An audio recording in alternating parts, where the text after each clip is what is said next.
Assalamualaikum warahmatullahi wabarakatuh. Selamat sore dan salam sejahtera untuk kita semua. Terima kasih atas kehadiran Bapak Ibu sekalian, partisipan dari kegiatan Technological Approach for Sustainable Development in Indonesia, Session 2, tepatnya pada workshop SDGs di tanggal 20 November 2021. Pada sore hari ini, saya Ardi Resiwardana, perwakilan dari Ikatan Alumni ITB, akan memandu jalannya kegiatan pada sore hari ini, dan harapannya kita bisa sama-sama berdiskusi dan juga mendapatkan insight yang baik demi keberlanjutan kehidupan kita sekalian. Nah, di sini seperti yang tadi sudah disampaikan di dalam video, kita kedatangan dua orang tamu. Yang pertama adalah seorang panelis yang luar biasa, dan yang kedua adalah seorang beneficiary yang tidak kalah luar biasa. Tadi mungkin sudah diperkenalkan sedikit lewat video. Dari video kita ditampilkan dengan seorang panelis, ini perempuan, alhamdulillah. Jadi kita panelnya tidak manly ya. Jadi di sini kita juga mengedepankan inklusivitas. Nah, ada panelis kita yang terhormat Ibu Suryaningsih. Beliau ini lulus dari S1 Teknik Kimia ITB dan dilanjutkan di UI, jurusannya Occupational Health and Safety pada tahun 2002. Dan beliau sudah banyak sekali mengikuti kegiatan-kegiatan dan juga baik itu bentuknya konsultansi maupun sifatnya sebagai fasilitator atau profesional di banyak sekali perusahaan-perusahaan yang berkaitan dengan migas, energi dan juga terkait sustainability. Nah, untuk sesi dari Bu Suryaningsih akan segera dimulai. Harapannya teman-teman sekalian, Bapak Ibu bisa fokus dan juga bisa mendapatkan takeaways yang luar biasa ya, karena selanjutnya kita akan saya nanti akan juga perkenalkan beneficiary kita, Pak Abah Dindin gitu, setelah presentasi dari Ibu Suryaningsih. Nah, Bapak Ibu sekalian, nanti mungkin di akhir kegiatan ini akan ada kuis yang dapat memberikan hadiah yang menarik nih buat Bapak Ibu sekalian. Nah, harapannya sih Bapak Ibu sekalian di sini bisa fokus pada kegiatan ini, terus juga bisa partisipatif, sehingga nanti di akhir kita bisa mengikuti kuis juga yang bisa kita di sini bisa dapat hadiah yang menarik gitu ya. Oke, mungkin nggak bakal berlama-lama lagi. Topik pada sore hari ini terkait dengan sinergi BUMN Institution, dan ini akan disampaikan oleh panelis kita, Ibu Suryaningsih. Untuk Ibu Suryaningsih, apakah sudah ada di tengah-tengah kita sekalian? Assalamualaikum Pak, selamat sore. Selamat sore Ibu Suryaningsih. Bagaimana kabarnya Bu sore hari ini? Ya, alhamdulillah baik, sehat semua. Alhamdulillah. Ya, berhubung kita sudah kedatangan partisipan yang insya Allah akan aktif ya Ibu ya, dan partisipatif dalam kegiatan ini, sesi Ibu bisa langsung dimulai Ibu. Kurang lebih waktu pemaparannya selama 20 menit. Dan nanti setelah itu akan disambut oleh Bapak Abah Dindin. Sebelumnya akan saya sampaikan terlebih dahulu profil beliau. Nanti setelah itu akan dilanjut dengan sesi Q&A yang akan lebih panjang masanya, sekitar 60 menit. Nah, nanti untuk Bapak Ibu sekalian partisipan silakan mencatat apa-apa yang ingin ditanyakan, dan ketika ingin bertanya nanti bisa disampaikan terlebih dahulu melalui direct message ke saya ya. Jadi langsung ke moderator. Mungkin itu aja dari saya. Semoga kita bisa dapatkan yang terbaik. Silakan Ibu panelis, Ibu Suryaningsih. Ya, baik, terima kasih Pak Ardi atas waktunya. Selamat sore semuanya, Bapak Ibu semua yang hadir dalam workshop ini. Terima kasih kepada saya telah diundang oleh SDG ITB. Ini sebuah kesempatan yang luar biasa ya, bisa menyampaikan sharing kami di event yang sangat strategis ini. Juga pada Tufik Neso, kemudian Ikatan Alumni ITB, INB dan juga INB Indonesia dan juga IKATET. Mudah-mudahan bisa bermanfaat sharing yang singkat ini. Ya, sesuai dengan tema yang diberikan diberikan oleh panitia, kami ingin menyampaikan sedikit sharing mengenai sinergi antar institusi ya gitu. Namun demikian ini semua adalah berdasarkan pada pandangan atau pengalaman kami sebagai konsultan khususnya di bidang lingkungan dan energi. Nah, jadi memang ini dalam bentuk tim ya gitu. Sementara kalau kita bicara SDG nanti ada pilar-pilar lainnya ya. Ada pilar apa namanya kalau yang dulu kan 3P ya.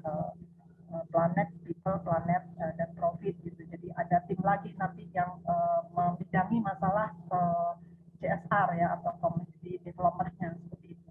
Namun di sini kami akan lebih menggali lebih dalam bagaimana peran-peran dari khususnya internal stakeholder nanti yang akan kami sharing bagaimana mainstreamingkan isu SDG ini ke dalam program-program yang dijalankan seperti itu. Boleh dibantu share screen-nya atau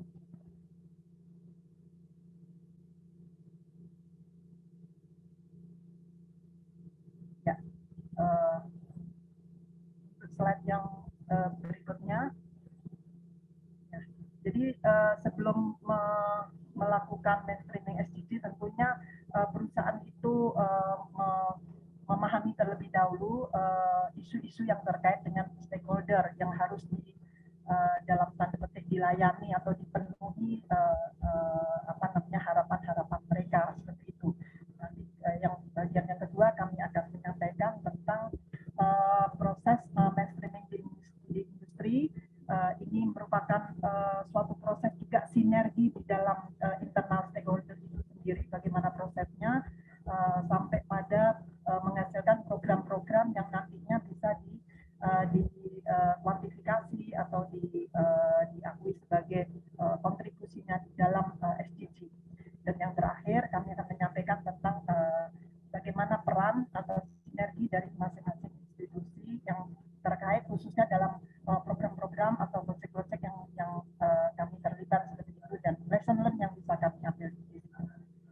Selanjutnya, ya, pertama bagaimana memahami isu-isu terkait dengan stakeholder. Ini kalau kita tahu sebelumnya ya bahwa sustainable development atau SDG, SD ya sustainable development ada 3 pilar yaitu pilar people, planet, dan profit yang kemudian lebih mengalami evolusi ya tadi seperti disampaikan oleh Ibu Erna, mengalami evolusi menjadi 5P ya profitnya didaftarkan lagi dalam prosperity, kemudian partnership dan peace. Nah, di sini diidentifikasi siapa dan apa yang diinginkan, apa yang diperlukan oleh para stakeholder itu. Nah, kita lihat terlebih dahulu stakeholdernya atau who. Di sini kita bagi kalau besarannya adalah internal dan eksternal. Di internal itu ada pihak manager atau owner atau shareholder ya, para pemegang saham atau investornya. Sedangkan external stakeholder itu di luar yang itu, di luar yang telah kami sebutkan, seperti misalnya yang utama adalah dari pihak government. Kemudian government ini kan juga banyak ya, kalau kita bicara lingkungan memang di KLHK, kemudian kalau di bidang-bidang tertentu kebetulan kami di bidang migas itu ESDM, kemudian ada juga di Kementerian Perindustrian, Perhubungan, dan seterusnya. Ada juga stakeholder di sini sudah kita ketahui mengenai society-nya, yaitu local communities termasuk NGO atau LSM di sana. Juga untuk supplier ini istilahnya banyak ada kontraktor, supplier atau vendor, ini adalah external stakeholder. Nah, tidak ketinggalan pula di sini adalah university ya, termasuk research center. Nah, kalau kita lihat dalam perkembangannya itu isu-isu lingkungan terutama ya dengan makin ketatnya peraturan lingkungan atau pencapaian yang harus dipenuhi, kemudian tentang isu-isu pencemaran, penggunaan sumber daya yang mungkin belum efisien, dan juga juga isu-isu lokal maupun global lainnya, termasuk SDG ini, juga ini merupakan suatu tantangan bagi perusahaan tentunya ya gitu loh, sehingga ini harus dilakukan identifikasi lebih mendalam apa itu needs dari masing-masing stakeholder tersebut dan ekspektasi mereka seperti itu. Nah, dengan makin ketatnya dan makin ketatnya peraturan lingkungan maupun desakan-desakan atau tekanan lingkungan ini atau kebutuhan lainnya, maka harapan-harapan sosial itu tentunya makin meningkat seperti itu. Nah, nanti kami bisa dilanjutkan mungkin dengan slide berikutnya.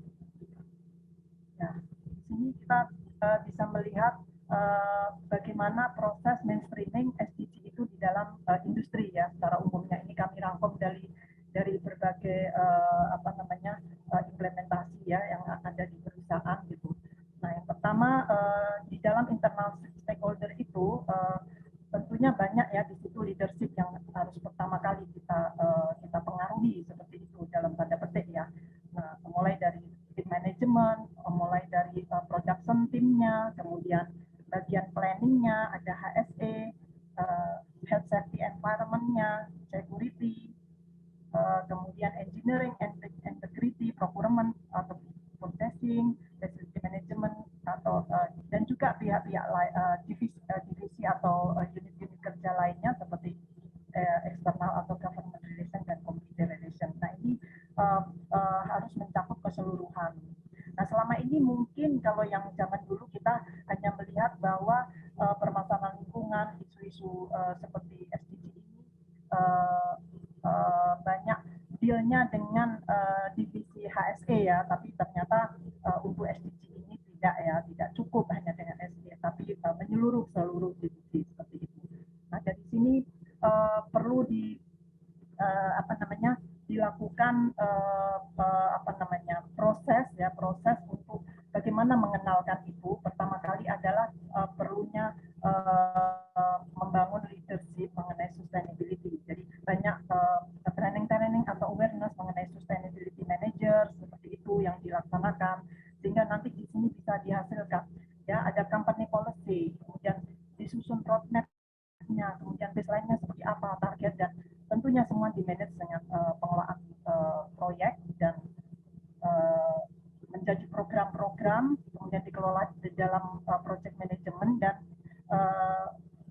biasanya juga yang best practice-nya adalah melakukan benchmarking, karena dengan benchmarking ini nanti kita tahu di mana posisi kinerja kita dibandingkan dengan peer ya, atau dalam perusahaan-perusahaan lain dalam cluster yang sama seperti itu. Nah, di bawah ini adalah contoh-contoh proyek-proyek atau program di mana kita bisa masukkan, contohnya di dalam green engineering atau di fase project, itu mulai dari conceptual engineering, kemudian basic engineering, detail engineering, ini sudah harus dimasukkan konsep-konsep itu, seperti itu ya, mana yang bisa lebih efisien energinya, kemudian yang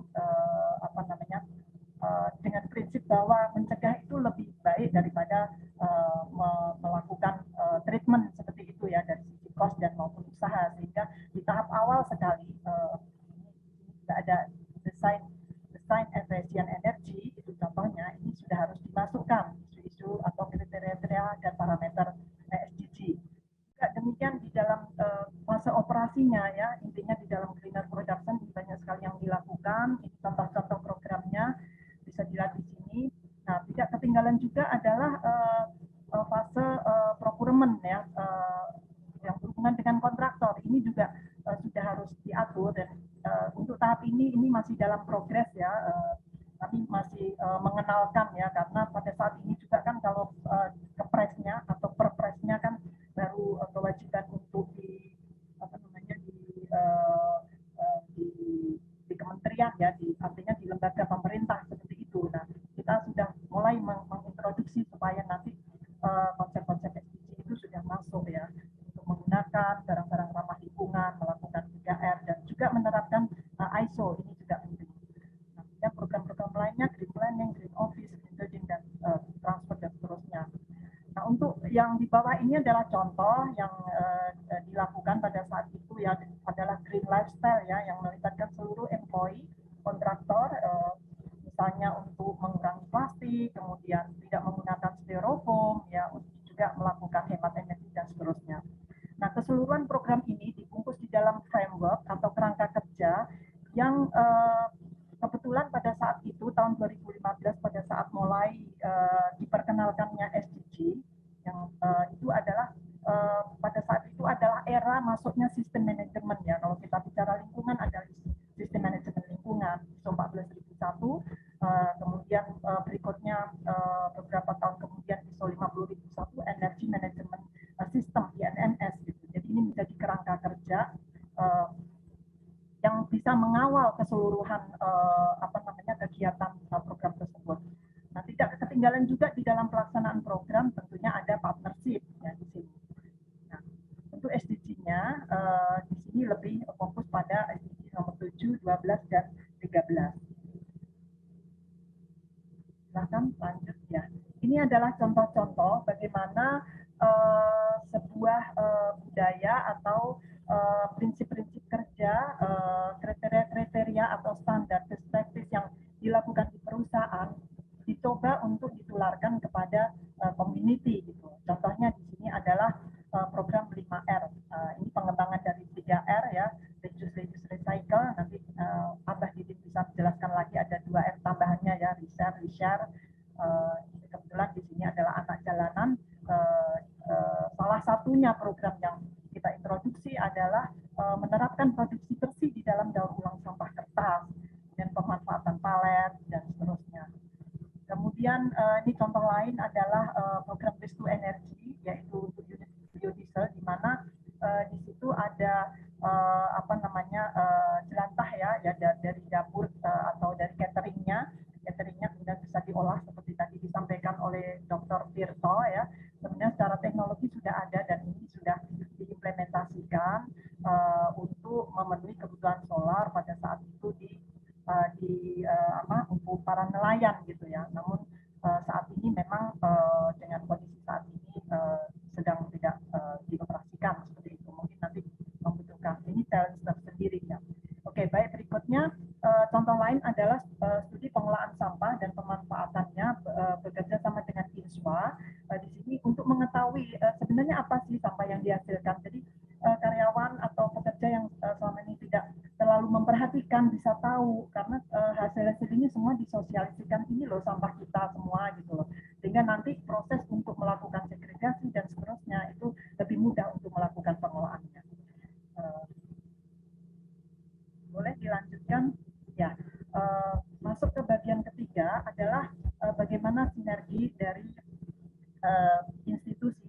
Dalam hal ini kami coba menganalisis atau memetakan peran-peran dari masing-masing institusi, dalam hal ini government atau juga national bodies ya, seperti BSN, Badan Standarisasi atau yang lainnya. Ini pertama untuk government adalah tentunya menetapkan compliance, kemudian juga mendorong diterapkannya beyond compliance. Seperti kita tahu sekarang ini bagus sekali program pengelolaan kinerja lingkungan itu dibungkus dalam program proper, yaitu proper biru untuk compliance dan proper hijau dan emas adalah untuk beyond compliance. Selain itu juga ada reward programs ya, seperti yang ada dilaksanakan di ESDM, Kementerian ESDM, BPTKE menyelenggarakan Energy Award atau penghargaan Subroto ya, yang kemudian dilanjutkan dengan tingkat ASEAN juga ada ya. Jadi ini bagus sekali untuk mendorong seperti itu pencapaian SDG dan juga menetapkan standar praktek. Kemudian untuk industri sendiri di sini adalah implementasi, monitoring dan juga melakukan benchmarking. Nah, benchmarking ini sudah banyak dilakukan oleh asosiasi. Jadi ini merupakan kolaborasi atau kerjasama dari pihak government untuk menunjuk asosiasi melakukan benchmarking di dalam klaster masing-masing sektor industri. Kemudian yang ketiga adalah university atau dan research center di sini melakukan sebagian juga ada melakukan benchmarking ya, dan juga tentunya research studi sini masalah inovasi itu akan banyak mestinya bisa dihasilkan dari universitas atau university atau pihak akademis atau pusat-pusat penelitian seperti itu.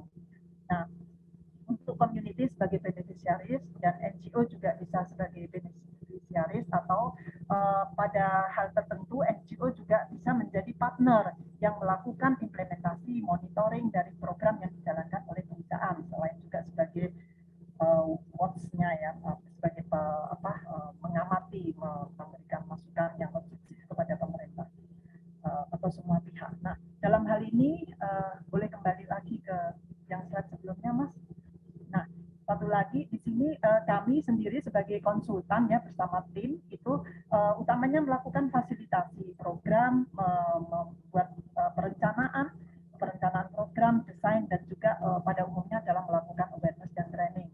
Nah, di sini terjadi kerjasama yang sangat sinergis menurut saya, dan yang akhir-akhir ini 2 tahun ini terlihat saya lihat adalah ESDM dengan KLHK ya, di mana di dalam kinerja proper itu salah satu kriterianya itu adalah energi audit, kemudian melaksanakan mengimplementasikan energy management system, dan jadinya ini merupakan dorongan yang cukup kuat tentunya kepada seluruh peserta proper sekitar berapa sampai 3.000 perusahaan ya, atau mungkin kalau bisa sampai ratusan perusahaan itu terdorong untuk mengimplementasikan apa yang menjadi kriteria. Jadi ini saya pikir suatu sinergi yang bagus ya, selain tadi yang sudah kami sebutkan dalam benchmarking.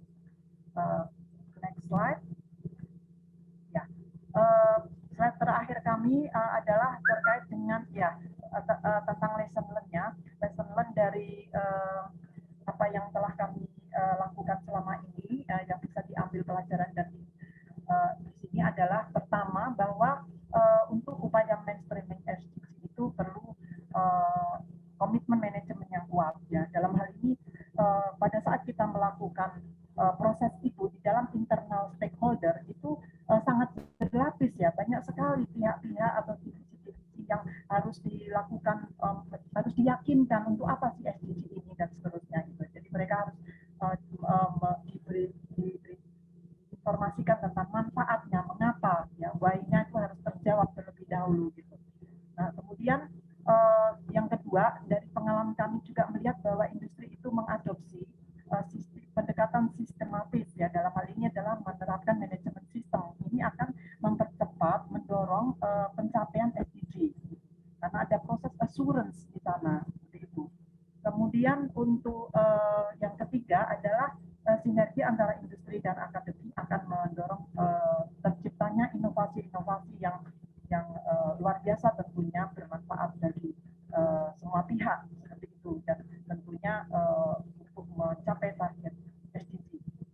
Kemudian yang terakhir adalah peran konsultan sendiri juga memiliki peran sebagai agent of change gitu. Jadi nggak ketinggalan perannya di sini, bagaimana konsultan tidak hanya menjalankan kegiatan yang sesuai scope saja ya, artinya harus memberikan perspektif yang luas atau pandangan-pandangan yang luas mengenai SDG ini kepada pihak atau pihak partnernya atau kliennya seperti itu. Nah, ini sebelah kanan ini adalah achievement yang didapatkan ini sebagai sebuah penghargaan ya, sebagai penghargaan, tetapi tujuan utama di sini adalah bagaimana seluruh upaya ini bisa mencapai tujuan pembangunan berkelanjutan sesuai dengan tujuan, nomor tujuan atau indikator yang terkait. Mungkin itu saja yang bisa kami sharekan. Silahkan nanti jika ada yang ingin didiskusikan lebih lanjut, saya terima kasih. Ya, terima kasih banyak Ibu Sulianingsih atas presentasinya yang luar biasa.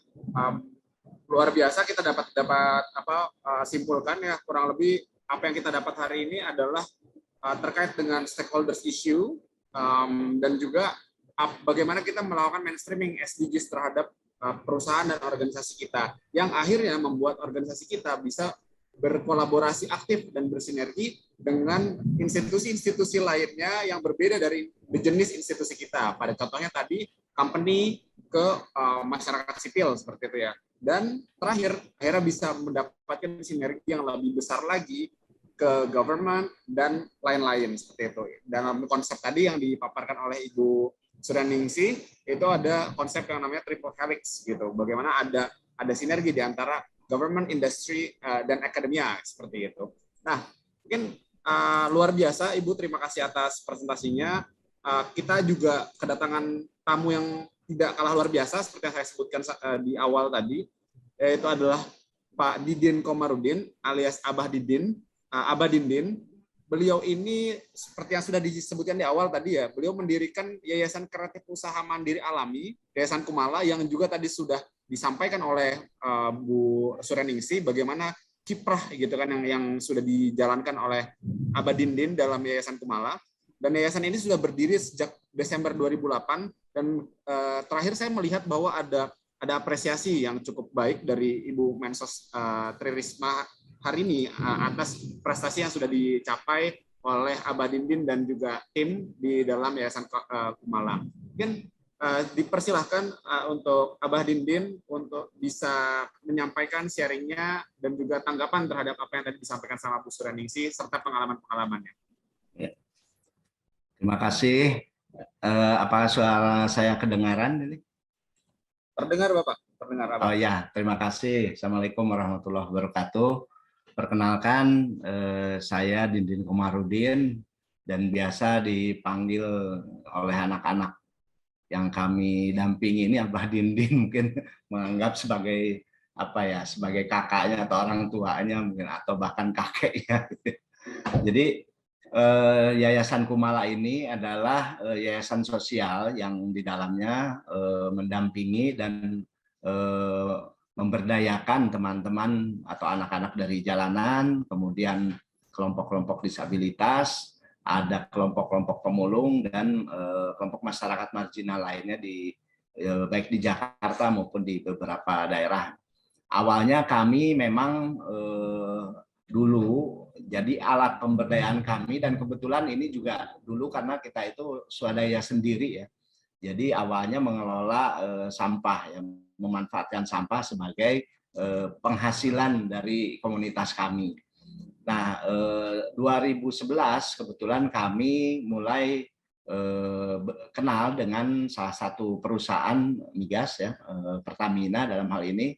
Nah, 2011 itu kami mulai bekerja sama, tapi tidak secara program ya, tapi kami hanya meminta sampah gitu ya, sampah ke Pertamina, karena waktu itu kami dan anak-anak kami itu menganggap bahwa sampah juga sebetulnya uang gitu ya, bahkan sampah itu adalah emas buat kami waktu itu, karena bisa menjadi nilai ekonomi bagi kami ya, ketika diolah, dikelola dengan baik itu bisa menghasilkan.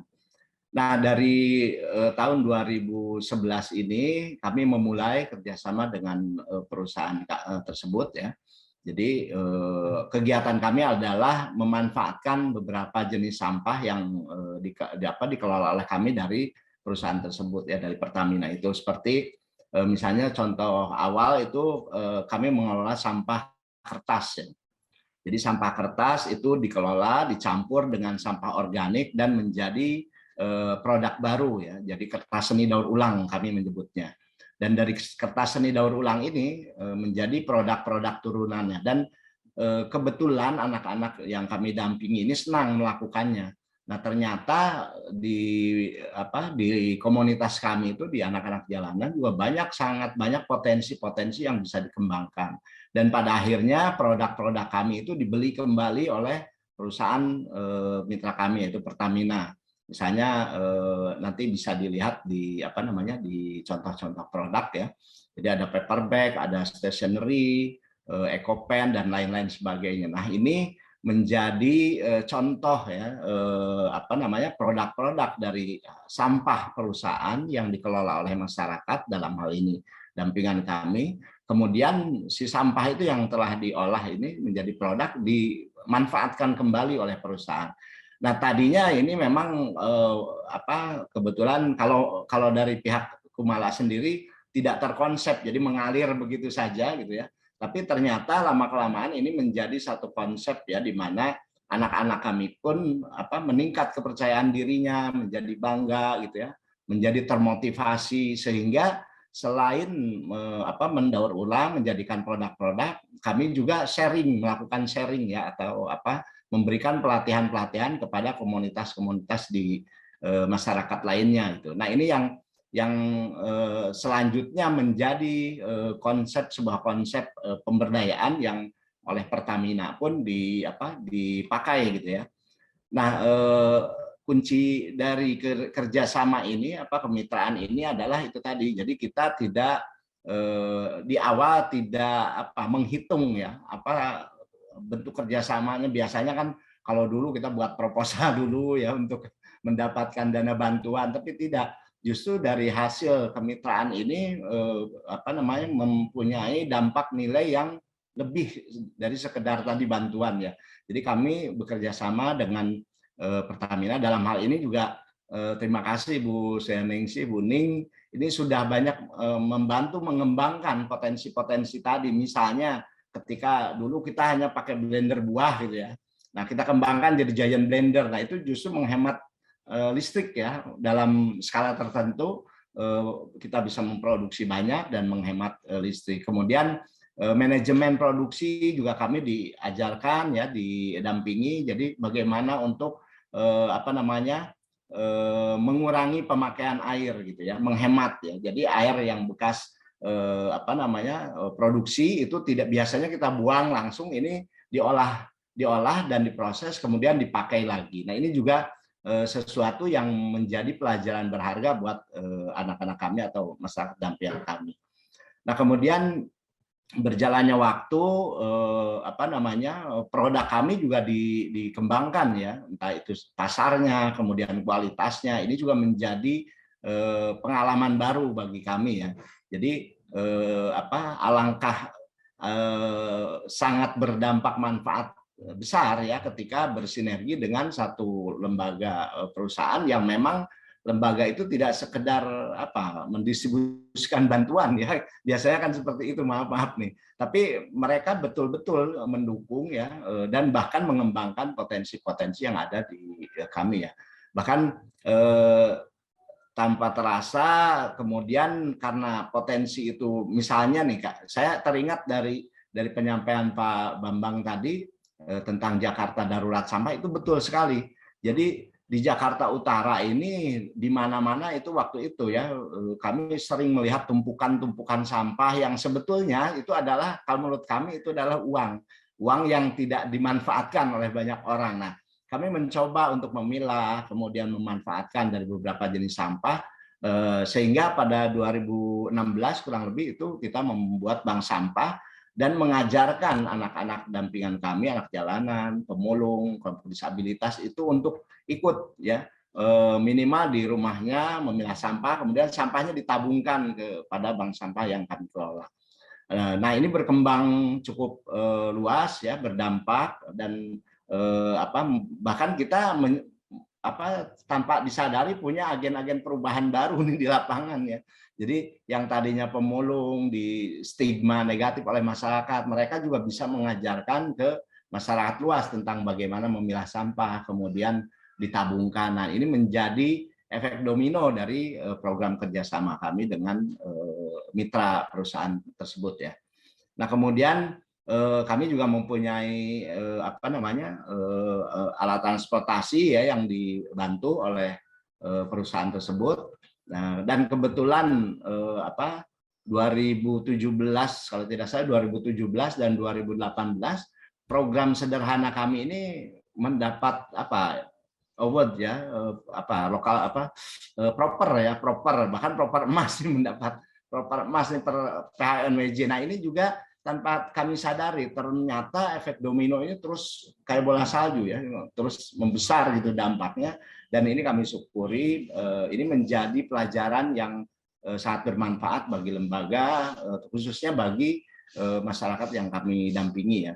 Jadi setelah itu kami disupport lagi, diberikan mobil ya, alat angkut atau alat untuk kegiatan anak-anak di yayasan kami, dan di situ juga dipasang, diajari bagaimana kita memanfaatkan tenaga surya katanya ya, karena waktu itu kami sering keliling malam-malam tuh. Jadi ke kantong-kantong binaan di mana ada anak jalanan ngumpul, kami datang dengan mobil tersebut ya, main gitar, minum kopi, dan berbagi sharing cerita. Pada akhirnya anak-anak itu pun ikut ya, pengen dong gabung dengan yayasan.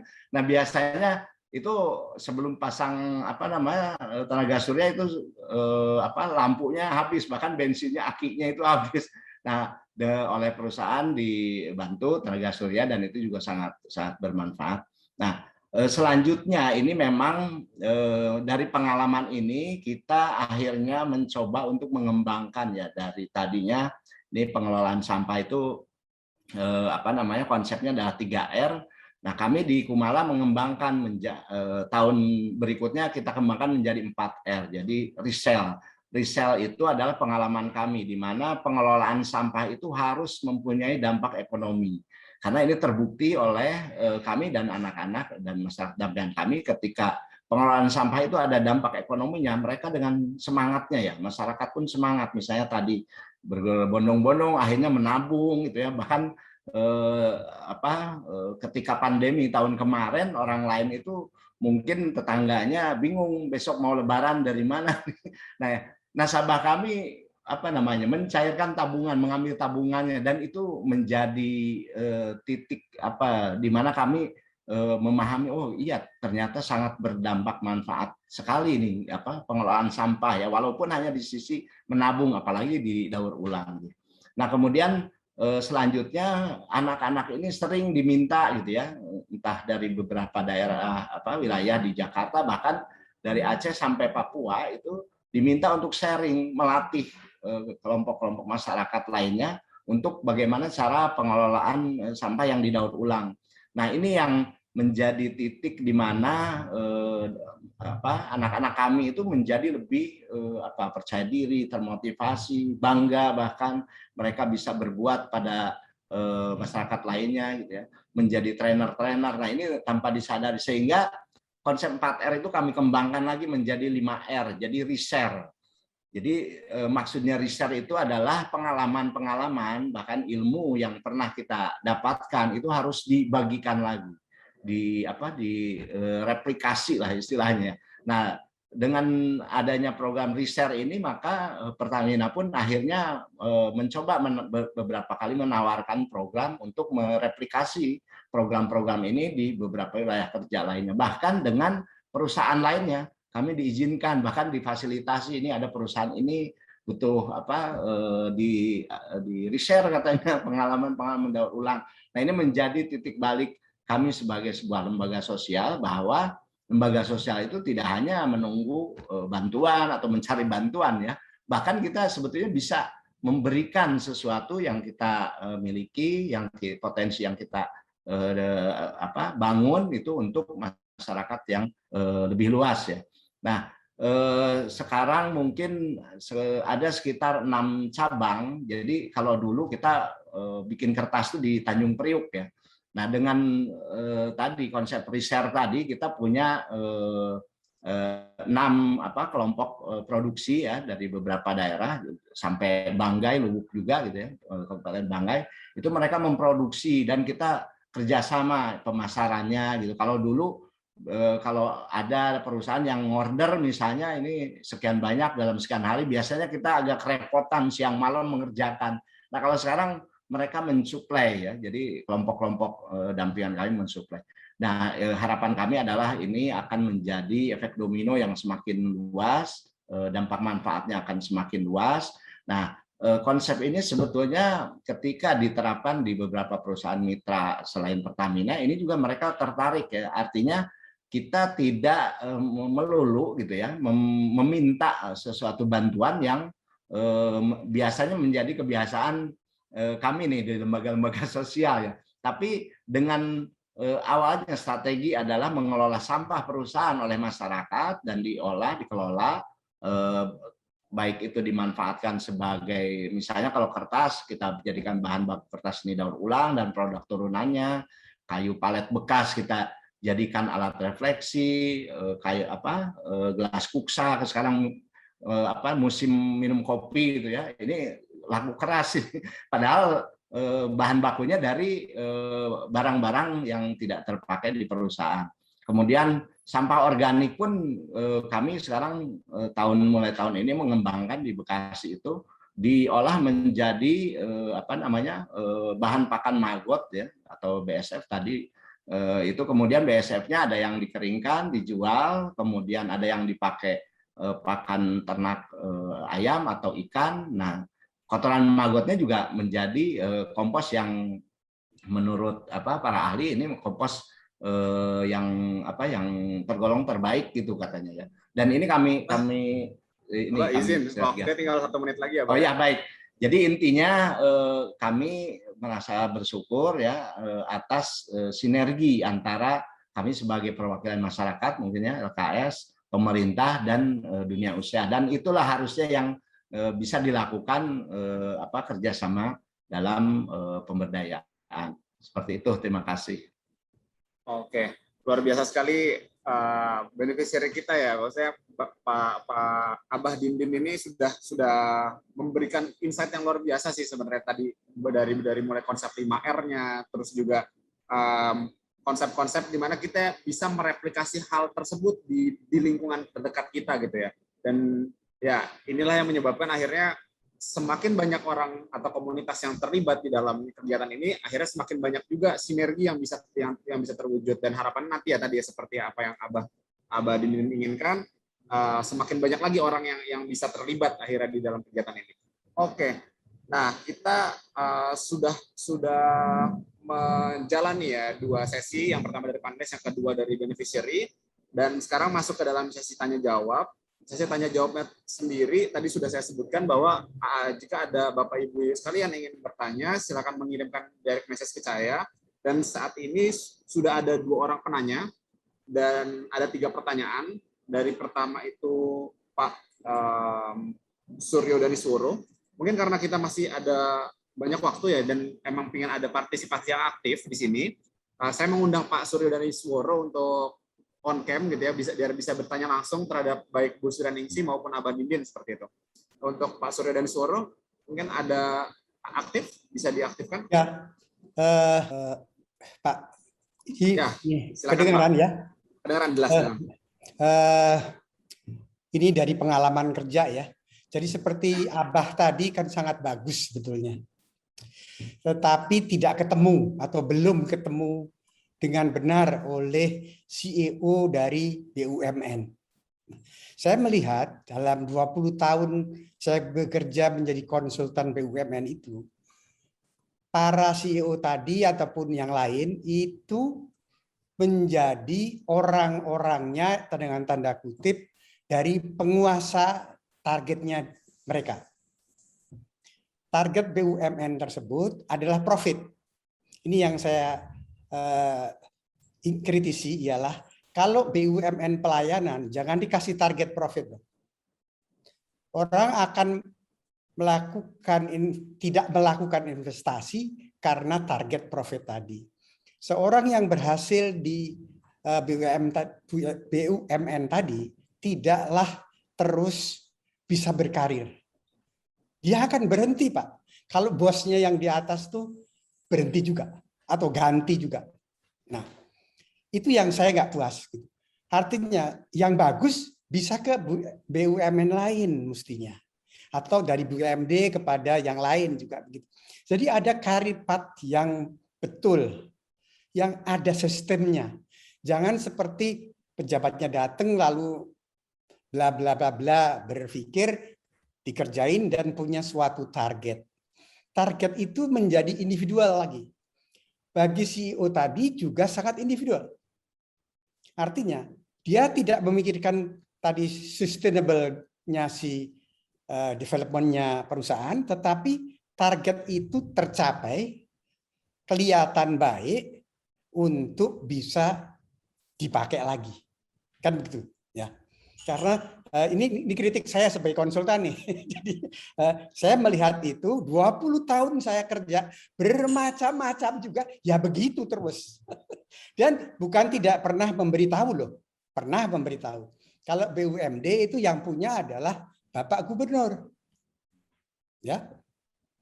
Nah, kalau kementerian tentu lainnya ada teknis, ada segala macam. Dan orang-orang di bawahnya juga ada. Enggak apa-apa sih begitu. Tapi saya justru bertanya nih kepada moderator, sistemnya kok enggak jalan ya? Sistem itu ada loh. Bukan enggak ada. Tetapi kok enggak jalan? Ya, misalnya saja seseorang itu kan untuk bisa maju lagi kan ada tim remunerasi dan nominasi. Itu kan sistem. Ya.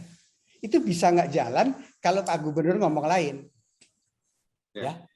Pak Suryo mungkin bisa singkatnya pertanyaannya? Ya pertanyaannya adalah, saya tanya tadi sistemnya itu bagaimana enaknya? Tadi kalau ada satu BUMD yang pelayanan yang tidak profit, si pelayanan tadi kami sarankan bisa diukur dengan profit. Kita lihat misalnya kereta api itu di Jepang JR, dia rugi dong. Karena dia kampung-kampung anak sekolah, tapi itu bisa dihitung gitu loh. Maksud saya itu begitu. Jadi saran saya adalah kita buat sistem sudah pinter. Lakukan dan yang ngontrol sistem itu ada tidak. Terima kasih Pak. Baik, oke. Terima kasih Pak Suryo Danisworo atas tadi tanggapan juga, ditambah ada pertanyaan juga. Ini mungkin difokuskan untuk Bu Suryaningsih ya, karena sesama konsultan kelihatannya kan, pengalaman di konsultan, beliau tadi konsultan BUMN, dan sharing juga terkait dengan sistem. Mungkin ada tanggapan terlebih dahulu Bu Suryaningsih. Pertanyaannya sih kurang lebih sebenarnya dengan sistem sustainability yang ada di dalam perusahaan hari ini gitu ya, apa sih bagaimana caranya gitu ya, bagaimana kita membuat sistem yang bisa tidak hanya dikuasai oleh orang-orang yang dalam tanda kutip dominan gitu ya, atau yang berwenang saja. Tadi mungkin pertanyaannya ke arah sana, dan mungkin saya kaitkan sedikit dengan tadi presentasi dari Ibu kan mempresentasikan terkait dengan sinergi internal ya Bu ya. Nah ini sangat berkaitan nih, jadi ada sinergi between institution dan sinergi internal. Nah bagaimana kita menciptakan sinergi internal ini di dalam sistem yang khususnya di sini BUMN ya, dan tadi sempat disebut BUMD. Dipersilakan Ibu Suryaningsih. Bisa di-unmute dulu Bu. Mohon maaf. Ya, silakan. Terima kasih. Ya, terima kasih atas pertanyaannya. Ya, sebenarnya pertanyaan ini tidak pas banget lah gitu ya dengan kapasitas saya untuk menjawab gitu loh. Tetapi kalau saya mungkin memahami sedikit dari pertanyaan Pak Suryo Danisworo ini adalah bagaimana menciptakan suatu sistem di mana suatu institusi yang sifatnya pelayanan tetapi target profitnya tidak tercapai. Nah mungkin itu tadi yang dicontohkan, apakah ada tadi yang dicontohkan dalam perkereta apian tadi adalah ada manfaat-manfaat yang mereka bisa dapatkan. Namun di dalam konteks SDG ini, memang saya sendiri belum tahu apakah itu sudah bisa dikuantifikasi gitu loh. Jadi kalau dalam arti profit itu tidak bisa dicapai, namun di dalam konteks yang lain, misalnya di dalam pemenuhan kebutuhan masyarakat, seperti tadi dicontohkan di kereta apian untuk melayani anak-anak sekolah, menjemput tempat yang jauh gitu, secara komersial kan tidak tercapai memang seperti itu. Apakah itu ada kuantifikasinya gitu? Nah mungkin teman-teman dari grup yang berkompeten ya yang bisa menjawab itu. Tapi saya sendiri saya tidak tahu mengenai cara mengkuantifikasi hal itu. Mestinya sih ada ya metodenya. Oke, mungkin diskusinya bisa lebih jauh lagi nanti di forum yang berbeda ya Bu ya. Tapi terkait dengan apa yang disampaikan Ibu dalam sinergi between institution ini ya seperti itu adanya. Mungkin kita bisa lanjut ke pertanyaan berikutnya. Terima kasih atas pertanyaannya Pak Suryo Danisworo. Untuk pertanyaan berikutnya adalah Mbak Karlina Lubis. Mbak Karlina Lubis bisa bergabung bersama kami. Oke, dipersilakan Mbak Karlina untuk menanyakan secara langsung kepada pembicara. Ya. Terima kasih untuk kita semua. Selamat sore untuk para peserta, terutama pembicara tadi ya. Ini pertanyaan saya berkaitan dengan regulasi sebenarnya Bapak dan Ibu. Kalau boleh Bapak moderator, nanti Ibu Suryaningsih dan Abah boleh menjawab bergantian begitu kali ya, karena bisa mendapatkan perspektif lebih dari lebih banyak orang itu lebih baik begitu. Nah, Bapak dan Ibu, itu kan segala upaya yang kita lakukan, segala kegiatan yang Bapak Ibu lakukan pasti ujung-ujungnya itu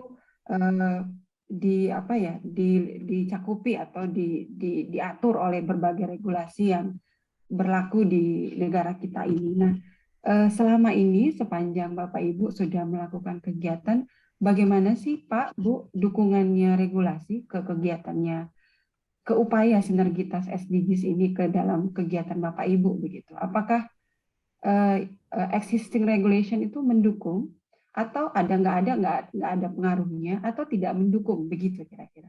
Terima kasih. Oke, cukup jelas pertanyaannya ya kelihatannya. Bisa langsung dari Abah terlebih dahulu ya, karena tadi Ibu Suryaningsih sudah menjawab. Bisa ngasih sudut pandang mungkin dari Abah? Ya, baik. Terima kasih. Mungkin kalau dari sisi kelembagaan, ini memang kegiatan-kegiatan yang kami lakukan dan kebetulan bersinergi dengan mitra perusahaan ini didukung penuh sebetulnya dari mulai Sudin Sosial ya, Sudin Sosial Jakarta Utara, kemudian Sudin LH Jakarta Utara sampai ke tingkat provinsi, bahkan Kemensos itu dalam dalam permen ya tentang pemberdayaan masyarakat marginal, itu konsep kita justru sekarang diterapkan atau dipakai ya oleh Kemensos misalnya dalam upaya penanganan pemulung, bahkan tidak hanya pemulung. Jadi konsep balai-balai rehabilitasi di Kemensos itu sekarang bergeser ya dari awalnya pelayanan menjadi semi pemberdayaan, bahkan pemberdayaan secara utuh ya, di balai-balai. Nah, ini berkaca dari mungkin konsep kita yang selama ini kita pakai. Misalnya di konsep kita di 5R++ itu, jadi target capaiannya misalnya menjadikan masyarakat yang kita dampingi itu bisa mandiri dengan melakukan aktivitas usaha yang kita bangun dan kita dampingi. Nah, tidak hanya berhenti di situ tadi. Jadi setelah mereka mandiri, mereka juga didorong atau diarahkan untuk berbagi tadi, reshare tadi. Nah, ini dipakai sekarang oleh Kemensos ya. Jadi ada beberapa program, kalau Ibu Bapak nanti bisa dicek di program Atensi ya. Atensi itu asistensi rehabilitasi sosial di Kemensos, itu programnya tidak hanya memandirikan ya, tapi ketika misalnya KPM PKH itu setelah mandiri mereka diarahkan untuk tadi reshare, membagikan lagi pengalaman, bahkan jejaring pasarnya, kemudian keahlian dalam pengelolaan usaha itu dibagikan lagi kepada penerima manfaat lainnya. Nah, ini merupakan satu bentuk ya dukungan atau kesinergian antara kebijakan yang dibuat oleh pemerintah dengan kegiatan-kegiatan yang selama ini kami lakukan. Tentu saja ini berproses ya. Kalau dulu memang kami dianggap misalnya ketika kita mengajarkan tentang daur ulang pada anak jalanan saja itu malah ditegur. Ini anak harusnya sekolah gitu kan. Harusnya disekolahkan, bahkan dikuliahkan. Nah, namanya anak jalanan kalau hanya disekolahkan saja mereka kabur, Mas. Jadi karena terbiasa mencari uang di jalan, ya harus ada pengganti aktivitas. Nah, setelah pengganti aktivitas di jalan itu mereka dapatkan di kami, nah baru mereka mau sekolah gitu ya. Bahkan sampai SMA pun akhirnya lulus gitu. Tapi tadi menjadi alat gitu ya, menjadi alat, bukan sekedar anak usia sekolah ini diberdayakan atau diajarin nyari uang tok gitu ya, tidak. Jadi ini hanya sebagai alat. Nah, lama-lama ternyata ya konsep kami pakai juga ya di Kemensos. Bahkan KLH juga dengan pencapaian proper emas kami ini juga mendorong kami untuk mereplikasikan di beberapa perusahaan mitra kami dengan konsep seperti tadi itu gitu. Mungkin itu yang saya. Baik, sangat jelas jawaban Abah Dindin. Dipersilakan langsung Ibu Suryaningsih. Baik, terima kasih Mas untuk pertanyaan Bu Karlina Lubis ya. Bagaimana sinergi regulator terhadap pencapaian SDG. Jadi kalau memang mungkin tidak semuanya ya sama ya, tapi apa yang menjadi ruang lingkup kami dalam hal ini adalah pengelolaan bagaimana mencapai kinerja lingkungan, peningkatan kinerja lingkungan atau biasa disebut dengan program proper. Itu kebetulan kami mengamati ya, mengikuti dari mungkin katakanlah 10 tahun terakhir seperti itu. Ini memang sangat berproses dan menuju kepada tujuan-tujuan pembangunan. Ini dibuktikan dengan kriteria-kriteria program yang dimana sekitar tahun berapa ya, 3 tahun yang lalu ya, sebelum pandemi itu sudah dimunculkan indikator-indikator SDGs gitu. Jadi usaha-usaha perusahaan itu yang diklaim itu dikorelasikan dengan tujuan SDGs gitu. Nah, itu yang pertama. Kemudian kalau dari sisi penaatan ya, minimum persyaratan atau penaatan yang harus dicapai, ini kan sesuatu yang katakanlah istilahnya compliance ya. Compliance itu wajib gitu loh. Jadi wajib berarti semua perusahaan memang harus mengimplementasikan, memenuhi persyaratan. Kalau tidak memenuhi persyaratan, misalnya ada baku mutu yang terlampaui, itu berarti dikatakan sebagai pelanggaran ya, menurut Undang-Undang 32 gitu. Nah, ini itu sesuatu yang sudah jelas yang wajib harus dipenuhi gitu. Kemudian untuk di dalam pencapaian SDG sendiri, seperti tadi kami sampaikan dari pengalaman kami sendiri bahwa SDG ini ada proses assurance ya, ada proses assurance itu didukung oleh kerangka kerja yaitu manajemen sistem gitu. Nah, sebenarnya kalau kita bicara manajemen sistem itu kan lahirnya sudah tahun 1996 pertama ya kalau kita bicara lingkungan. Nah, sebenarnya pada saat itu dan sampai hari ini pun itu tidak diwajibkan, tetapi sesuatu yang voluntary lah kalau perusahaan itu mengimplementasikannya. Nah, tinggal bagaimana perusahaan melihat kelihatannya putus Bu Suryaningsih. Halo Bu Suryaningsih. Oke, belum bisa kembali kelihatannya. Ya, tapi intinya sih dari tadi baik jawaban Abah Dindin gitu ya. Tadi kesimpulannya kan adalah dari pemerintah pun, dari Sudin Sosial dan juga DLH itu sangat mendukung gitu ya kegiatan-kegiatan yang diadakan oleh Abah Dindin dan juga apalagi di tingkat nasional gitu ya, Kemensos itu juga memberikan dukungan baik Kemensos maupun KLH gitu, memberikan dukungan yang luar biasa baik dalam bentuk regulasi, pemberian konsep-konsep dan juga replikasi konsep tersebut di tempat-tempat lain. Dan kalau tadi dari Bu Suryaningsih yang bisa saya tangkap walaupun belum selesai ya, adalah usaha-usaha dalam regulasi itu adalah pembentukan indikator-indikator SDGs dalam regulasi yang dicapai dan juga perluasan perspektif SDGs itu sendiri, dan pemerintah tidak lupa memberikan dorongan ya dalam bentuk pemastian compliance dari perusahaan untuk bisa mencapai tujuan bersama di SDGs, dan perusahaan itu sendiri memberikan kerangka kerja dalam bentuk manajemen sistem yang tadi sudah disampaikan, mungkin dalam bentuk ISO dan lain sebagainya. Nah, nanti kelihatannya Bu Suryaningsih belum bergabung kembali bersama kita. Kita lanjutkan terlebih dahulu pertanyaannya, nanti ketika udah Ibu sudah bisa bergabung dipersilahkan kita kembali dulu. Untuk sementara dari Mbak Karlina cukup ya jawabannya, dicukupkan terlebih dahulu. Terima kasih. Baik. Ya. Selanjutnya kita ke pertanyaan yang berkaitan dengan Abah Dindin. Tadi sudah ada beberapa nanya lagi.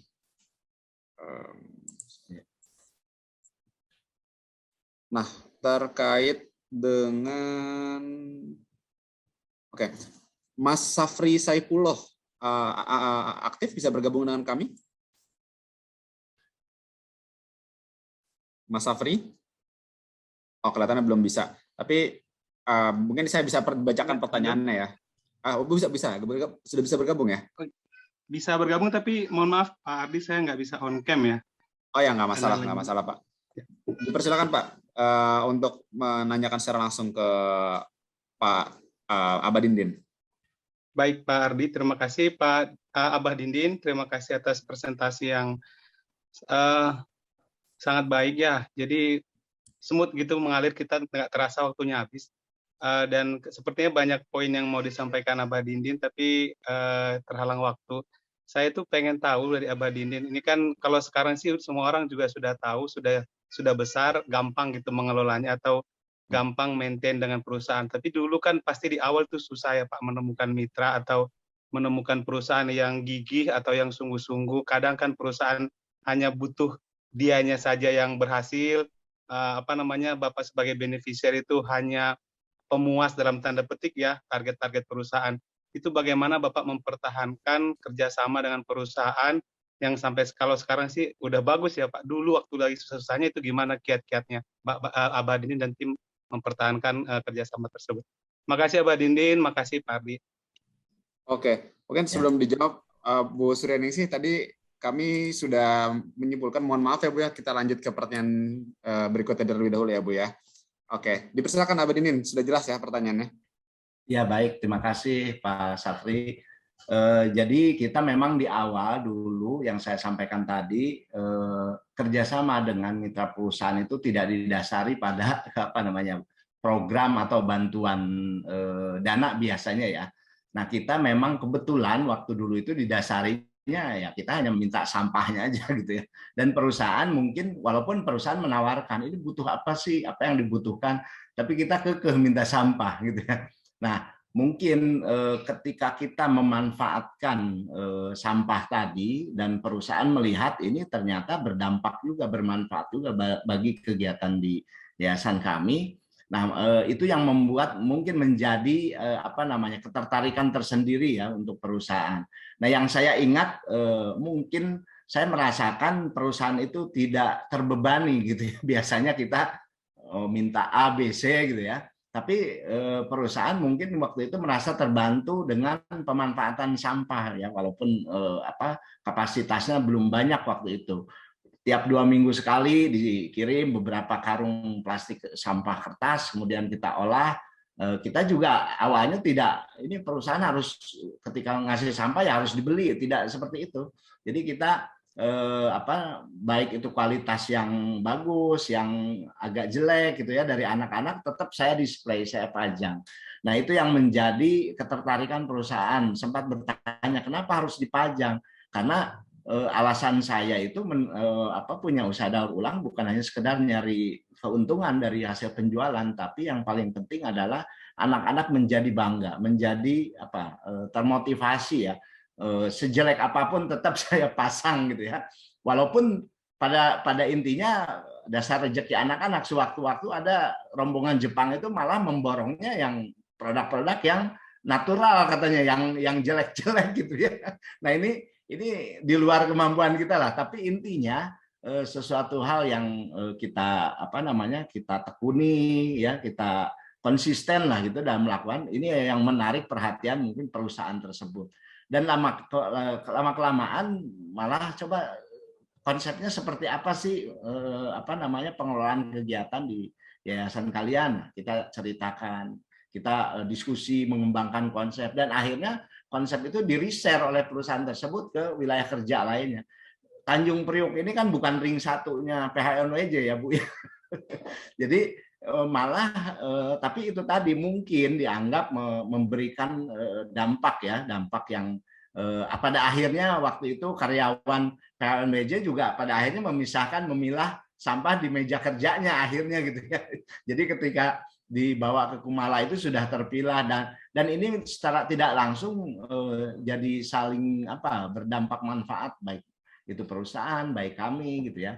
Nah, apalagi ketika tadi konsep-konsep yang kami jalankan selama ini, konsep kerjasama tentunya, itu diakui bahkan dipakai oleh pemerintah dalam hal ini Dinas Sosial sampai Kementerian Sosial. Belum lama ini kita meresmikan sentra kreasi atensi yang diresmikan oleh Ibu Menteri.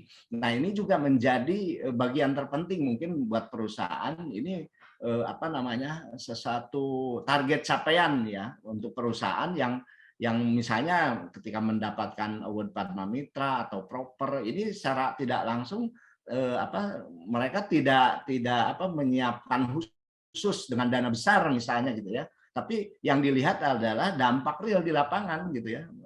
Kadang ada perusahaan lain yang kontak saya, ini dananya berapa sekian, kok dana kecil bisa Proper emas gitu ya. Nah, ini itu menandakan itu ya saling trust gitu ya. Kita nggak terasa udah 11 tahun nih dengan Pertamina, kok mau-maunya gitu ya Pertamina tuh kerjasama terus dengan anak-anak jalanan yang sekarang udah menjadi trainer-trainer gitu. Nah, itu mungkin ada saling berdampak manfaat yang diambil dari program ini mungkin seperti itu. Baik, sangat jelas ya jawabannya Pak Safri Saipullah. Mungkin bisa kita lanjutkan ya. Oke. Terima kasih atas jawabannya Abah Dindin. Kita lanjut lagi ke penanya berikutnya. Penanya berikutnya dari Mbak Citra Trisnawati Wulandari. Bisa bergabung bersama kami? Halo, Mbak Citra? Bisa bergabung? Ya. Oke, bisa on cam atau gimana? Sudah, saya sudah on cam. Oke, siap. Oke, dipersilakan langsung pertanyaannya. Ya, ini kebetulan saya mahasiswa MBA ITB, lalu sudah mulai mempersiapkan untuk pembuatan tesis, dan saya domisili saya di Pekanbaru. Pekanbaru ini kalau saya lihat penumpukan sampahnya lumayan luar biasa ya, jadi saya tergerak juga gitu loh. Dan di Pekanbaru ini cukup banyak UMKM yang bergerak di bidang bisnis makanan. Nah, bisnis makanan ini ya saya sendiri juga bergerak di bidang bisnis makanan sebagai UMKM. Sebagaimana diketahui kalau bisnis makanan itu sudah pasti banyak sampahnya gitu ya, baik sampah plastik, minyak goreng gitu ya, ataupun di sampah organik gitu. Nah, kalau saya sih sudah terpikir gitu ya untuk menggait beberapa pihak terkait seperti bank sampah, lalu pendaur ulang plastik gitu. Sama yang saya terpikir untuk budidaya maggot sebagai dari sampah organik, budidaya maggot sama pembuatan kompos gitu. Cuman yang saya masih belum paham ini bagaimana mengkoneksikan semua pihak-pihak tersebut gitu Pak Bu. Mungkin bisa ada insight yang diberikan gitu, bagaimana menghubungi mereka dan teknisnya nantinya akan seperti apa sih gitu. Saya masih nggak kebayang aja, jadi cuma ada di kepala, tapi saya belum tahu bagaimana nih harus mengkoneksikan semua pihak ini. Terima kasih Pak. Oke, berarti dari dua narasumber ya Mbak? Iya, silakan. Oke, silakan mungkin Bu Suryaningsih terlebih dahulu. Tadi Abah Dindin sudah menjawab di pertanyaan sebelumnya. Ya, terima kasih atas pertanyaannya Mbak Citra. Ya, mengenai kasus yang terjadi di Pekanbaru ini, sebenarnya itu kan sangat umum ya di seluruh wilayah di Indonesia gitu ya. Ada sampah tadi dari bisnis makanan, ada plastik, ada kemudian ada organik dan sisa jelantah ya. Sebenarnya solusinya secara teknologi sederhana maupun yang sederhana lah yang minimal ya, itu kan sebenarnya sudah ada ya mengenai organik gitu. Organik maupun jelantah gitu ya. Minyak goreng tadi itu memang kalau untuk minyak goreng bekas kan tadi Dr. Dr. Tirto ya, itu sama-sama di ITB itu bisa. Memang beliau keahliannya di situ ya, sudah banyak solusi itu di sana. Solusi teknologinya sudah ada. Kemudian mengenai sampah organik itu juga banyak ya opsinya ya, opsinya.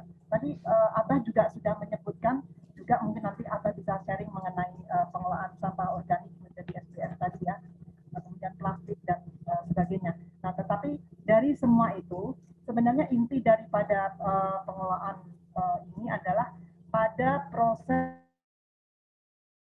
bagaimana penghasil sampah ini mau memilah. Itu yang kunci yang pertama yang harus dilakukan gitu, memilah terlebih dahulu gitu. Nah, kebetulan di sini nanti mungkin mohon izin ini Mas Ardi, kan di sini ada dari pesertanya ada Bu Sri Bebasari ya, beliau kan memang pejuang masalah persampahan di Indonesia beliau gitu, jadi mungkin nanti bisa memberikan arahan-arahannya gitu. Baik, setelah pertanyaan ini mungkin kita bisa lanjut ke Bu Sri. Ya, jadi mungkin intinya seperti itu Mbak Citra. Kalau untuk secara metodologinya, teknologinya, bagaimana menyelesaikan permasalahan sampah ini sebenarnya sudah ada semuanya. Nah, tinggal bagaimana mengkoordinasikan pihak-pihak ini, mulai dari penghasil, kemudian mengidentifikasi apakah ada pihak-pihak di area sekitar sana yang sudah melakukan upaya-upaya, misalnya sudah ada bank sampahnya atau sudah ada pemanfaat yang existing di sana gitu. Itu perlu dilakukan, dikaji dulu ya di wilayah terdekat di sana sudah ada atau belum, seperti itu gitu. Nah, termasuk dalam pemanfaatan, misalnya pemanfaatan plastik sampah kertas ya. Kalau nggak salah Abah Didin tuh dulu pernah ada cabang di Pekanbaru juga ya, Abah ya, seingat saya gitu. Nanti mungkin Abah bisa cari. Jadi menurut saya intinya mulai dari pemilahan terlebih dahulu, kesadaran dari pihak penghasil, kemudian melakukan identifikasi dan kemudian koordinasinya, ini yang mungkin sesuatu tantangan tersendiri gitu. Selanjutnya bisa disampaikan oleh Abah. Terima kasih. Silakan Abah, bisa dilanjutkan jawabannya. Baik, menambahkan sedikit Mbak Citra ya. Jadi kebetulan saya ada alumni dampingan kami di Duri, Mbak ya, di Duri. Nah, dulu itu kami dikenalkan oleh PHMJ ini dengan Chevron. Nah, kebetulan Chevron meminta kami membuat program pengelolaan sampah oleh pemuda di Duri ya. Nah, sekarang 2 tahun kita program di sana, pengelolaan sampahnya juga sekarang sudah berkembang, malah bank sampahnya jadi bank sampah induk kabupaten itu di Duri ya. Nah, kalau menurut saya, kalau memang nanti di masyarakat di Pekanbaru itu akan diarahkan atau dikembangkan dalam kegiatan pengelolaan sampah, bisa dimulai dari bank sampah sekitar, karena bank sampah itu biasanya sudah punya legalitas gitu ya, dan mereka akses ke DLH baik itu tingkat kecamatan, kabupaten, kota, bahkan provinsi. Biasanya kalau bank sampah yang sudah terlegalitas itu ada akses ke sana. Kalau dulu kita kerjasama juga dengan PPE itu di bawah KLH di Pekanbaru, itu juga bisa membantu mengembangkan kegiatan-kegiatan pengelolaan sampah. Nah, saya kira justru yang menjadi bekal atau persiapan kita untuk nanti mengakses gitu ya ke pemerintah, ke instansi pemerintah maupun ke perusahaan ini. Kebetulan kan di Riau itu sekarang Pertamina Rokan ya, jadi Chevronnya sudah diambil alih. Nah, ini kesempatan bagus menurut saya itu berkoordinasi dengan Pertamina Rokan ya. Jadi mungkin Pertamina Rokan sekarang lagi mencari bentuk-bentuk program gitu ya. Menurut saya, karena saya juga sudah beberapa kali dihubungi oleh teman-teman di Pertamina Rokan, itu kayaknya kalau misalnya ada inisiasi dari masyarakat untuk dalam pengelolaan sampah, apalagi ini juga akan menghasilkan dampak manfaat yang luas, itu saya kira akan bisa gitu ya, minimal dimanfaatkan lah itu dari mulai tingkat DLH kabupaten kota lah gitu ya. Nanti bank sampah tersebut berhubungan, tapi dengan catatan bank sampah yang nanti diajak gitu ya, itu harus kegiatannya harus konsisten gitu ya, karena banyak juga bank sampah yang biasanya nih kalau ada program, ada bank sampah, program selesai tutup deh, nah gitu ya. Jadi trust perusahaan atau pemerintah juga bisa dilihat dari konsistensi kegiatan di lapangan. Nah ini yang menjadi nanti salah satu clue-nya lah, kuncinya gitu ya. Kalau ingin bekerja sama dengan pemerintah atau bahkan perusahaan, itu memang modalnya adalah konsistensi kegiatan yang kita lakukan di lapangan gitu ya. Nah itu bisa menjadi nilai besar untuk bekal kita membangun kerjasama dengan pihak-pihak tersebut. Mungkin itu Mbak. Oke, cukup jelas kelihatannya Mbak Citra. Ya, makasih. Mungkin kalau saya diizinkan mendapatkan nomor-nomor kontak yang mungkin Abah Dindin miliki gitu. Kebetulan saya juga dulu suami saya kerja di Chevron dulu, dan saya pernah kerja di Duri, saya pernah di Duri juga, hidup di Duri juga gitu. Jadi mungkin bisa membuat sebuah kerjasama entah dengan dia untuk memberikan training atau apa gitu kan. Oke, Mbak Citra. Mbak Citra dipersilakan ini ya untuk DM Abah Dindin. Nggak apa ya Abah Dindin ya, bisa di DM ya sama Mbak Citra. Saya di di chat room ya, saya ini. Baik, ya, Pak. saya. Terima kasih. Kita lanjut terlebih dahulu. Tadi menyambung dari Bu Suryaningsih ya. Kita kembali ke pertanyaan dari Bu Sri Bebasari terlebih dahulu. Nah, dipersilakan Bu Sri Bebasari. Ya. Silakan Bu. Ada pertanyaan atau tanggapan dan sharing, dipersilakan. Ya, makasih. Saya tadinya cuma mau dengerin aja sih, Mas Ardi. Gak apa-apa Ibu, silakan. Tadi udah disebut juga sama Bu Suryaningsih. Mungkin kita juga jadi penasaran nih, siapa tahu ada insight-insight terkait kan dengan topik kita. Ya, saya memang tadi dikontak sama Bu Suryaningsih juga. Jadi saya sih betul-betul sih sangat menghargai topik dari sore ini tentang institusi ya, tentang kelembagaan.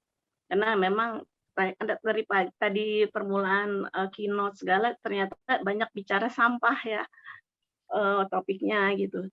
Memang kalau bicara sampah itu masalah kelembagaan, jadi sinergi between institution itu sangat penting. Jadi selain aspek hukum, aspek pendanaan, sosial budaya, dan aspek teknologi. Jadi aspek kelembagaan itu harus lebih jelas, siapa yang regulator, siapa yang operator, bagaimana sinergi kerjasama antar stakeholder gitu.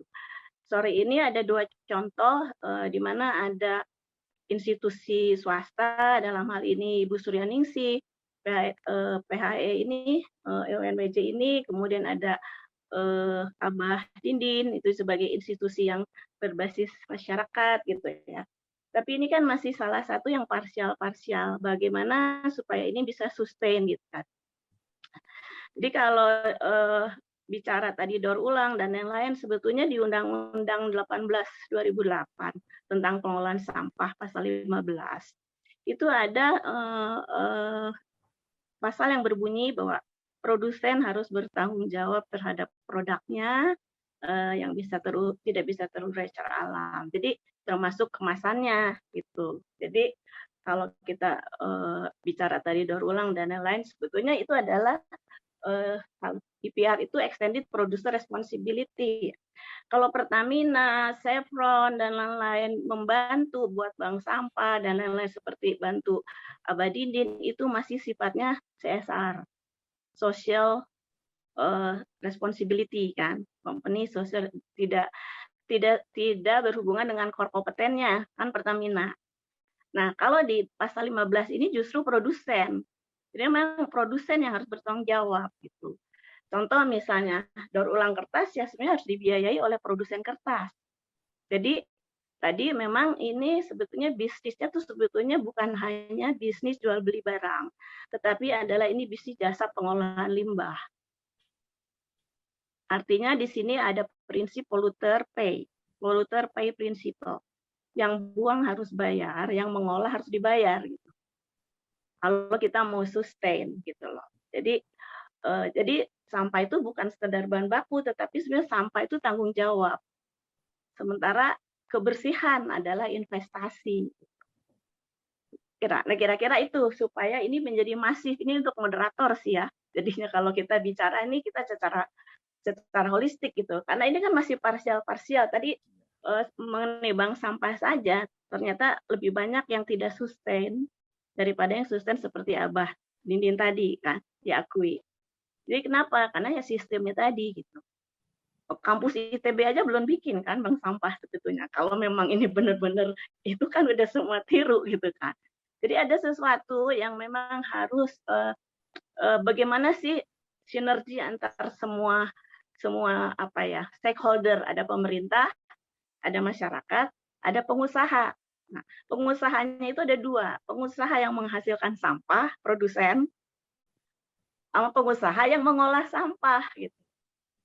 Jadi sebetulnya pemulung terus bank sampah itu sebenarnya bekerja untuk dua perusahaan ini, bekerja untuk produsen atau bekerja untuk produksi daur ulang, pabrik daur ulang. Oleh karena itu di tingkat nasional pun pemerintah pusatnya tidak hanya tadi Mensos, apalagi LH, atau ya, dan harus ada Menteri Perindustrian dan Perdagangan. Jadi ini harus diatur karena ini industri daur ulang. Industri daur ulang itu industri jasa pengolahan limbah.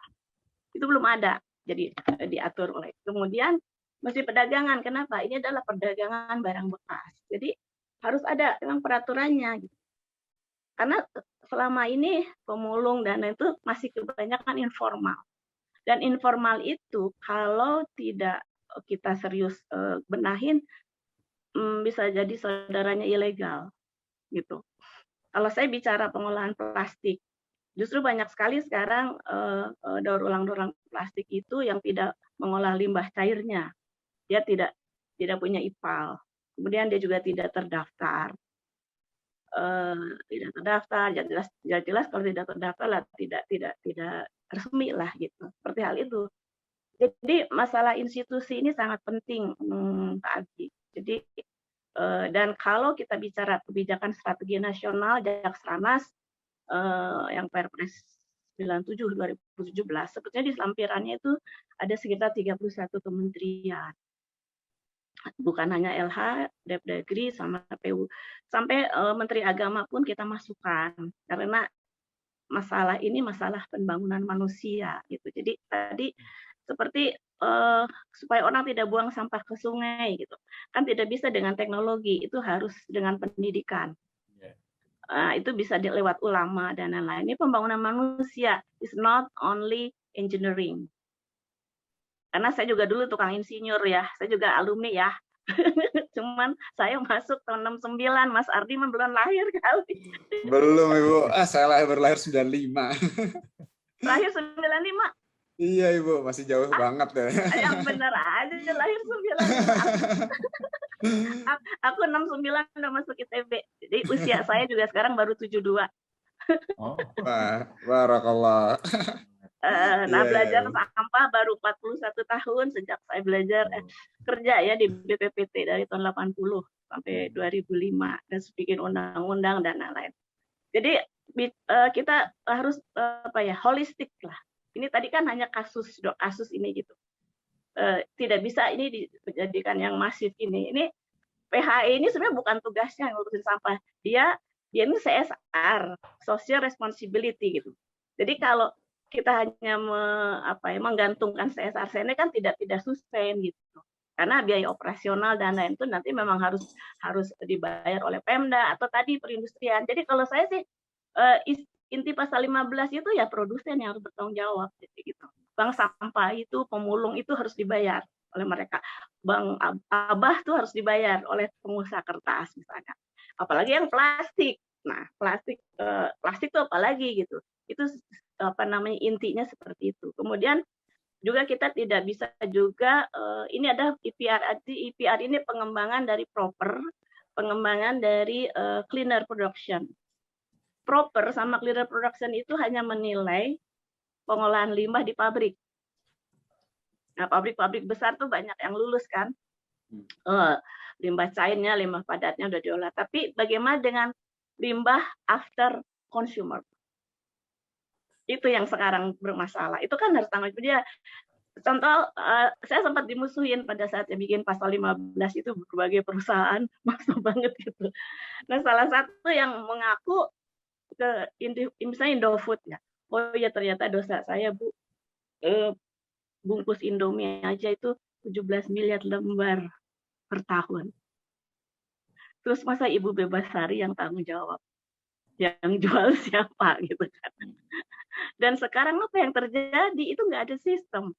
Kalau dibuang ke sungai dia akan banjir, dibuang ke TPA akan longsor. Kemudian nanti korban banjirnya dikasih lagi mie instan. Jadi inilah pelajaran saya 41 tahun, saya pengen sharing, tapi kalau sejam 2 jam kayaknya susah, ini kan 100 SKS ya. Harus dalam bentuk ini ya Bu ya, program studi kelihatannya. Iya, jadi maksud saya kita alhamdulillah ada seperti Bu Suryaningsih, ada Abah, tapi ini kan berapa persen? Sementara data saya, terutama di rural, 90% sampah masih tidak terkelola. Jadi yang ke laut, yang ke sungai itu, jadi hanya 10% ya di rural. Tapi kalau di urban itu mungkin sekitar 40% lah. Padahal harus pertama itu adalah 100% collection. Sebelum kita bicara daur ulang, 100% collection. 100% pengumpulan dulu supaya tidak ke laut, tidak ke sungai.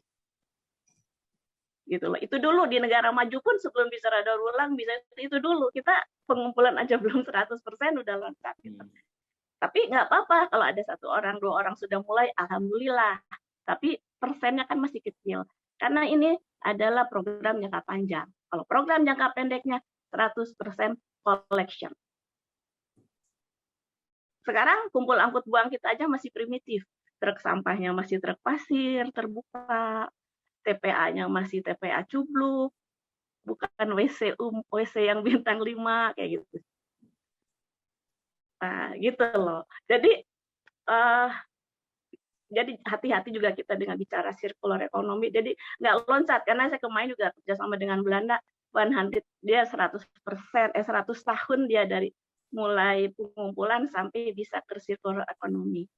Jadi pengumpulan dulu 100%, bikin TPA, nah setelah itu baru bicara WTE, baru bicara yang lain. Tapi kalau udah ada yang sudah buat, alhamdulillah itu 1%, 2% orang. Karena saya memperkenalkan pemilahan tahun berapa coba? Tahun 87 saya memperkenalkan. Itu udah 34 tahun yang lalu, dan hasilnya baru warna aja, warna tempat sampah. Dan setelah saya belajar lagi, saya mengakui kesalahan saya, ternyata teman-teman yang negara maju juga bilang, Bu, pemilahan di sumber itu adalah ilmu tertinggi di persampahan. Padahal itu kuncinya, gitu loh. Kantor pemerintah aja saya lihat belum semua memilah gitu. Tapi memang kita nggak bisa maksa, itu perlu waktu. Jadi yang penting pertama, naruh sampah dulu di tempatnya, punya tempat sampah yang bersih, dan bayar. Karena ini adalah jasa kebersihan. Kira-kira poin-poinnya gitu. Jadi untuk moderator, kalau kita nanti mengusulkan ya SDGs itu memang tidak bisa kita hanya lihat parsial gitu. Karena bisnis persampahan adalah bisnis jasa, bukan bisnis jual beli barang atau jual produk. Itu hanya bisnis sampingannya. Sama misalnya kita cleaning service. Sekarang saya tanya, cleaning service di kantornya Mas Ati dibayar nggak? Cleaning service. Kelihatannya dibayar ya Bu ya? Dibayar dong. Nah, kenapa? Iya. Karena dia jual jasa kan? Betul. Nah, perkara dia bisa mengutin sampah kertas atau lain-lain bisa jualan, itu mah bonus aja, sampingan. Bukan berarti dia itu seolah-olah pengusaha kertas. Terus kita menganggap sampah ini sumber daya, jadi kita nggak bayar dia, itu kan jolim. Baik Ibu, paham secara konsepnya Iya kan? mengerti. Iya Bu, mohon Oke, maaf udah sore ya. berhubung waktunya juga sudah terbatas Aduh, durasinya. Mas Bu Suryaningsih jangan nyuruh saya ngomong. Tapi menarik banget sih, maksudnya kita juga akhirnya dapat pemahaman yang komprehensif ya akhirnya Ibu ya, dengan ditambah sudut pandang yang lebih luas lagi tadi dari Bu Sri. Mungkin itu sih Bu, terima kasih atas sharingnya juga. Itu kelihatannya akan butuh sesi yang cukup panjang juga supaya kita lebih paham ya terkait dengan konsep yang lebih dalam dari apa yang sudah disebutkan oleh Bu Sri. Saya mau mengucapkan maaf terlebih dahulu nih kepada teman-teman yang sudah mengirimkan direct message dan bahkan sudah saya bilang akan ditanyakan setelah ini, tapi ternyata kita belum mampu untuk memunculkan pertanyaan dan juga berdiskusi lebih jauh karena terkait dengan durasi. Jadi terima kasih atas pertanyaannya dan antusiasmenya, sehingga diskusi kita kali ini walaupun tadi tidak tersampaikan semua, akhirnya bisa ada sedikit ya transfer knowledge dari para pakar, baik panelis maupun dari panelis, dari beneficiary juga tadi Pak Abadindin, ada Bu Sri dan teman-teman semuanya gitu. Akhirnya kita bisa dapat satu pemahaman yang sama. Harapannya sih takeaways yang kita dapatkan itu jauh lebih besar daripada hadiah yang diberikan kepada Bapak Ibu tiga besar. Dan tapi tetap sekali lagi saya ucapkan selamat kepada Bapak Ibu yang sudah mendapatkan hadiah, dan harapannya sih ilmu yang kita dapatkan itu bisa disampaikan ya kepada teman-teman di luar sana yang tidak berkesempatan untuk hadir di kegiatan ini. Ya, Bapak Ibu sekalian, kita sudah sampai di penghujung acara pada sore hari ini. Terima kasih banyak atas partisipasinya semua. Yang pertama saya ucapkan kepada Bapak Ibu panelis, baik Bu Suryaningsih dan juga Abadindin. Kita di sini sangat bisa mendapatkan takeaways yang luar biasa. Dan terima kasih juga untuk panitia, baik dan seluruh jajarannya yang sudah mengadakan kegiatan yang positif ini, serta seluruh peserta yang mengikuti sesi dari awal sampai sesi sharing yang ditutup oleh Bu Sri tadi. Harapannya siapapun kita, dari manapun institusinya, kita bisa bersinergi satu sama lain sehingga kita bisa mewujudkan cita-cita dari Sustainable Development Goals. Mungkin dari saya, Ardi Resiwardana, perwakilan dari IAITB, mengucapkan mohon maaf jika ada salah, dan saya ucapkan terima kasih sekali lagi sebesar-besarnya. Mari kita tutup bersama dengan doa masing-masing. Dipersilahkan, dan setelah ini bisa dikembalikan lagi ke Mbak Operator untuk kegiatannya. Itu aja dari saya. Wabillahi taufiq wal hidayah. Wassalamualaikum warahmatullahi wabarakatuh. Untuk partisipan dipersilakan meninggalkan kalau ada kegiatan lain. Terima kasih Bu Sri, terima kasih Bu Suryaningsih, terima kasih Pak Abadindin, Ya, terima kasih Mbak sehat buat Operator. semua. Selamat sore.